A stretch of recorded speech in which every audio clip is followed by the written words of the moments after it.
राज्यामध्ये काही ठिकाणी पावसाची हजेरी पाहायला मिळालेली आहे। कुठे रिमझिम पाऊस आहे तर कुठे जोरदार पाऊस बरसलेला आहे। या सगळ्या मान्सूनपूर्व सरी राज्यामध्ये काही ठिकाणी आलेल्या आहेत। नागरिकांचे तारांबळ उडाल्याचं सुद्धा पाहायला मिळालं आणि उकाड्यानं हैराण झालेल्या नागरिकांना या पावसानं दिलासा सुद्धा दिला। रत्नागिरी, पुणे, शिरूर, पिंपरी, सातारा, रायगड या सगळ्या ठिकाणची ही दृश्य आपण बघतोय।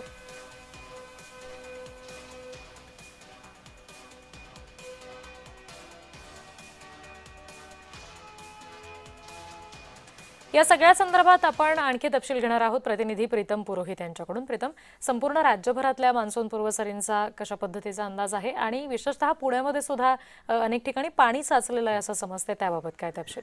हो.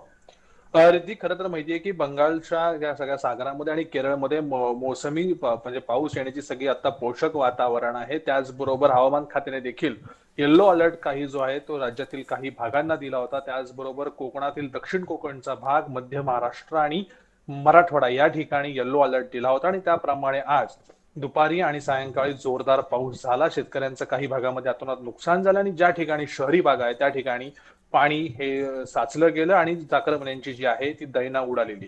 दुसरीकडे बघायचं म्हणलं तर विदर्भामध्ये अकोला, यवतमाळ, वाशिम, वर्धा या सर्व ठिकाणी जी आहे ती उष्णतेची लाट ती देखील कायम असल्याचं पाहायला मिळतं आणि उष्णतेची लाट असल्यामुळे तितका त्यांना दिलासा मिळाला नाहीये। मात्र उर्वरित महाराष्ट्रामध्ये जर बघितलं किंवा दक्षिण कोकणमध्ये बघितलं तर पावसाने अतोनात नुकसान केलेलं आहे शेतकऱ्यांचं। तर उकाड्याने हैराण झालेल्या एल निनोचं संकट असल्यामुळे तापमान वाढ झाली होती। याच्यामध्ये कुठेतरी आता दिलासा मिळतोय, कुठेतरी आता एक हवेमध्ये या पावसामुळे गारवा निर्माण झालेला आहे आणि मान्सून येण्याचे सुद्धा पोषक वातावरण आहे। त्यामुळे प्री मान्सूनमुळे काही लोक जे आहेत ते दिलासादायक झालेले आहेत, खुश झालेले आहेत। मात्र शेतकरी जो आहे तो आणखीन चिंताग्रस्त झालेला पाहायला मिळत आहे। ठीक, प्रीतम, तुम्ही आमच्याशी असेच जोडलेले राहा।